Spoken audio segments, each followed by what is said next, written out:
Bonjour et bienvenue dans les 4V, Aurélien Rousseau. On va commencer par une question un peu vintage, mais ainsi va l'actu, ainsi va le virus. Revoilà le Covid et on a tous des cas autour de nous ces jours-ci.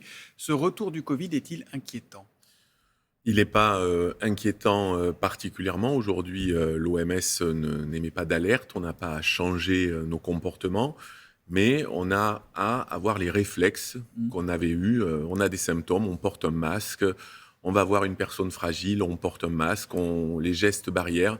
C'est ça qui Mais il n'est pas freinera le question de Covid. réimposer des mesures. L'isolement pour les malades, ce n'est toujours pas d'actualité. Ça ne revient pas d'actualité, par exemple? Aujourd'hui, quand vous avez le Covid, On peut aller travailler. il est préférable de rester chez soi et de ne pas aller travailler. Vous avez vu des membres du gouvernement, y compris, qui ont annulé des déplacements.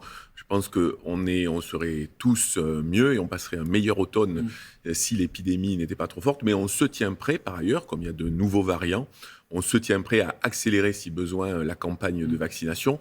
Mais la clé, ça va être les gestes barrières et la protection des plus fragiles, à la fois Mais les aujourd'hui, on personnes peut âgées. continuer à aller travailler quand on est positif au Covid. Vous n'allez pas redurcir le protocole. Ce n'est pas prévu à date. On n'a pas prévu à date de redurcir le protocole, mais je pense que ça passe par la responsabilisation de chacun. On sait ce que ça a fait vivre au pays, on sait ce que ça a fait vivre au système de santé, et on sait au Donc fond si on a le comment Covid, se on reste chez protéger. soi, c'est ça, Si on a le pour dire Covid, les on choses. reste chez Ouais. soi, et si on a des symptômes, on porte un masque. Il y a de nouveaux variants, vous les évoquiez. Est-ce que les vaccins actuels sont efficaces contre ces variants? Alors, il y a le premier variant où on sait que le vaccin est efficace puisqu'il est assez proche d'Omicron. Notre variant qui est Qui le vient produit d'arriver dans l'Est de la de France. très nombreuses mutations où le vaccin est moins proche, mais nous avons tous construit une immunité face au Covid. Donc, encore une fois, notre préoccupation, Mm. ce sont les personnes fragiles. Et par ailleurs, le fait que ce nouveau cas qu'on a détecté effectivement dans le Grand Est, il y en a 25 cas dans le monde qui ont été détectés, ça montre aussi, contrairement à ce que disent certains, que notre système de vigilance et d'alerte, il est toujours en fonctionnement, et s'il faut qu'on le rehausse, on le rehaussera. Est-ce que vous allez avancer la date de vaccination de nouvelles doses qui est prévue à partir du 17 octobre avec la grippe ou pas? À ce stade, on ne l'avance pas, mais Ouais. si l'épidémie accélérait, et on a tous le souvenir de moments, notamment quand le variant Omicron avait pris le pas sur les autres, s'il faut accélérer, on accélérera. Mais c'est vrai qu'avoir simultanément grippe et Covid, notamment pour les personnes âgées, c'est plus simple. Donc on se tient prêt, comme on l'a fait depuis le début de cette épidémie. Maintenant, effectivement, c'est un peu vintage. Dernière comme vous l'avez dit. question sur ce sujet. La vaccination au Covid va-t-elle redevenir obligatoire pour les soignants à l'hôpital? Aujourd'hui, on se plie à l'avis de la Haute Autorité de Santé, qui est notre boussole, comme là aussi depuis le début de l'épidémie. Et si jamais, encore une fois, l'intensité de la circulation épidémique s'accentuait, on solliciterait à nouveau un avis de la Haute Autorité de Santé. Mais pour l'instant, cette vaccination, elle est fortement recommandée et on en restera là. C'est vigilance à tous les étages, mais pour l'instant, ça ne bouge pas. Une autre campagne de vaccination va commencer le mois prochain dans les collèges, celle contre le papillomavirus, le HPV, responsable de cancer. Il sera proposé aux élèves de 5e, aux filles comme aux garçons. Pourquoi ce choix? Ce choix, parce qu'en fait, on est très en retard. Voilà, on a souvent on fait souvent cocorico dans notre pays, mais là, on est très en retard en matière de prévention. Un pays comme l'Australie, il a réussi à éradiquer le cancer du col de l'utérus. Donc oui, on propose aux garçons, aux jeunes garçons et aux jeunes filles ce vaccin. Aujourd'hui, un peu plus de 30% des jeunes filles sont vaccinées, moins de 10% des garçons. Or, ça peut donner des infections et ensuite des cancers du col de l'utérus, de la vulve, du vagin, mais aussi de l'anus. Donc, du coup, ça concerne toute la population et on doit se préparer à ça. Sauf que ce vaccin, il n'a pas toujours eu bonne réputation dans le passé. Est-ce qu'il est fiable? Est-ce qu'il est sûr aujourd'hui? C'est un vaccin qui a été administré 300 millions de fois dans le monde. Donc, les autorités sanitaires du monde entier le surveillent. Nous, l'Agence nationale de sécurité du médicament, je lui ai demandé de faire une surveillance particulière. Il a été déjà prescrit des millions de fois dans le pays. Donc il n'y a pas d'inquiétude. Donc, on n'a pas d'inquiétude. Il a toutes les autorisations scientifiques et on a maintenant suffisamment de recul. 300 millions de fois en 10 ans, on a du recul sur l'administration de ce vaccin. Combien de doses sont prévues?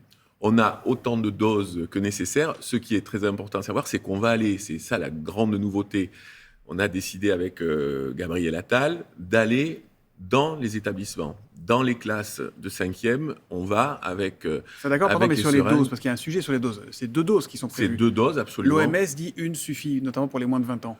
Oui, enfin l'OMS dit ça, et en même temps, aujourd'hui, les autorités sanitaires en France, mais dans d'autres pays, recommandent 2 doses. Moi, je ne suis pas infectiologue ou vaccinologue. Ouais. Je me plie Pour vos tant enfants, que ça sera 2 doses? ça sera 2 doses. Ma fille, une de mes filles vient de faire sa 2e dose, là, il y a quelques jours.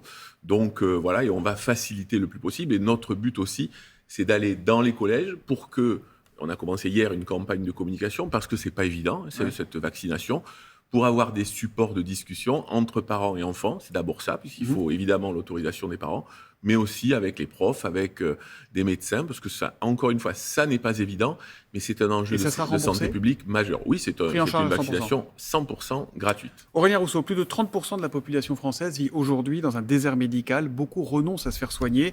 Plus d'1 sur 10 n'ont pas de médecin traitant. Notre système de santé, qui s'est longtemps enorgueilli d'être le meilleur du monde, s'est-il tiers-mondisé?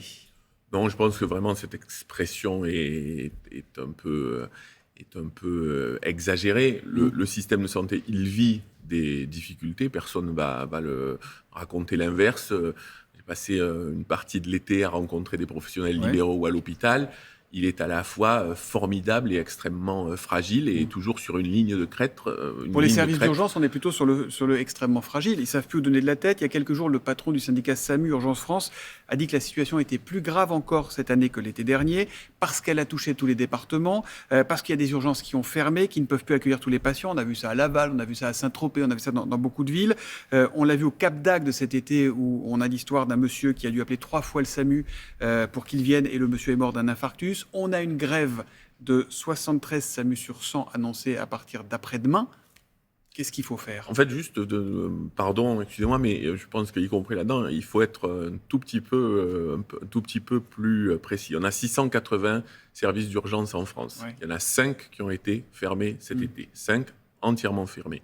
Il y en a une quarantaine qui ont dû fermer ponctuellement, notamment Quand on tombe sur sur la cela, nuit. qu'on a un problème de sur la santé, nuit. c'est une perte de Absolument. chance.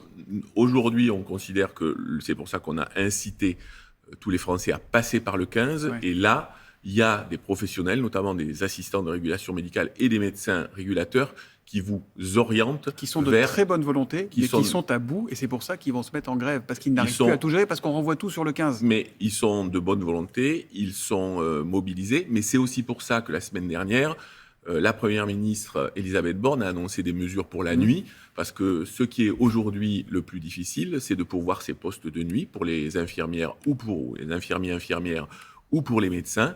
Et donc, c'est des mesures très concrètes qu'on met en œuvre. Et par contre, vous citez cet exemple du Cap d'Agde. Évidemment, on parle d'un décès, donc c'est d'abord à la famille, à la victime à laquelle on pense.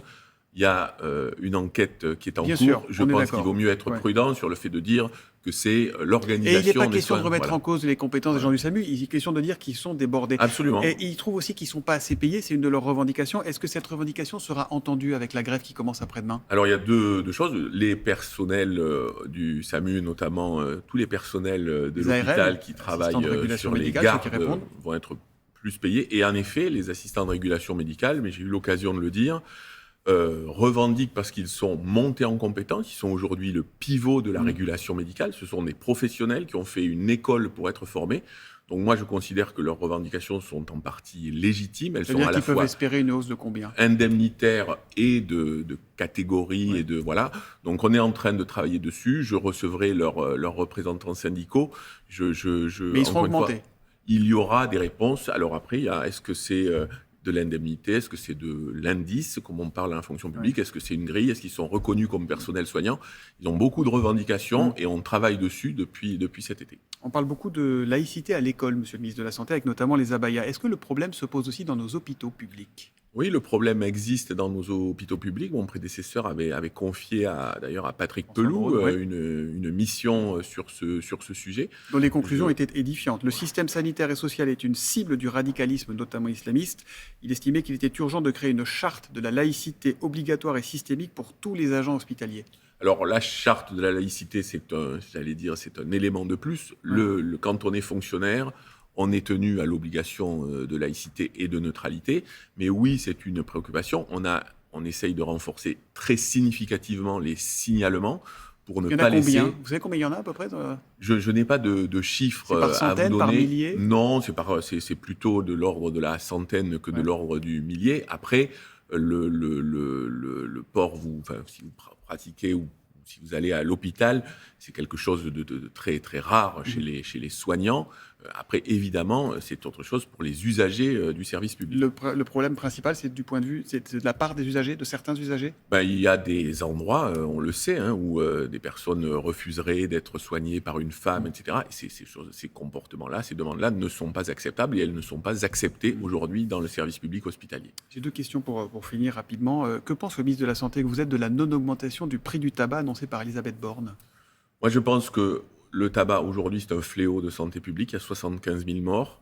Je pense que cette augmentation, elle devra venir parce qu'aujourd'hui... Elle aurait dû venir dès l'année prochaine? Moi, je crois, et je me suis posé la question, et on se l'est posé avec la Première ministre, je pense que dans un contexte où on a une forte inflation, on aurait eu beaucoup de mal, je dis les choses aussi simplement qu'on se les ait dites, hein, on aurait eu beaucoup de mal à porter un message de santé publique. Tout le monde aurait pensé qu'on voulait gratter un peu, pardon de l'expression vulgaire, gratter un peu pour les finances il s'agit publiques. d'aller chercher l'argent là où il est pour une consommation qui crée des pathologies qui coûtent extrêmement cher aux finances publiques. Et peut-être moins taper sur les généralistes. On se dit, c'est peut-être pas sur eux qu'il faut... Voilà, si on va chercher ce paquet de cigarettes, peut-être qu'on peut revaloriser un peu plus les généralistes, non? On va rentrer dans une discussion avec les médecins généralistes et leurs syndicats pour renégocier une convention. Il y aura une augmentation au 1er novembre. Elle n'est pas encore au niveau, mais moi, je souhaite déboucher le plus rapidement possible parce que tout ce qu'on a dit sur l'hôpital, la pression, la difficulté, les médecins ou les infirmières généralistes, ou les infirmières de ville, pardon, le vivent aussi très fortement. Dernière question, l'interdiction des puffs à cigarettes un peu ludiques et jetables électroniques pour les enfants annoncée par Elisabeth Borne, c'est à partir de quand? On va le présenter dans le plan national de lutte contre le tabac, donc ça sera à partir du début de l'année prochaine. Donc janvier 2024, c'est fini. Le précédent plan, il a fait baisser très fortement de 9 points la consommation de tabac chez les jeunes. Il est passé de 25 à, si mes calculs sont bons, à 16.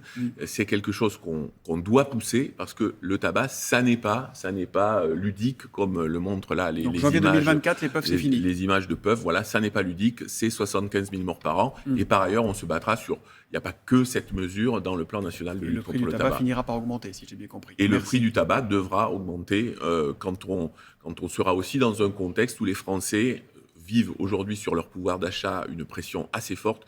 Et moi, je ne veux pas mélanger les messages entre la santé publique et les finances publiques, même si ça se croise régulièrement. Merci beaucoup, Aurélien Rousseau, d'être venu dans les cafés. Bonne journée à vous.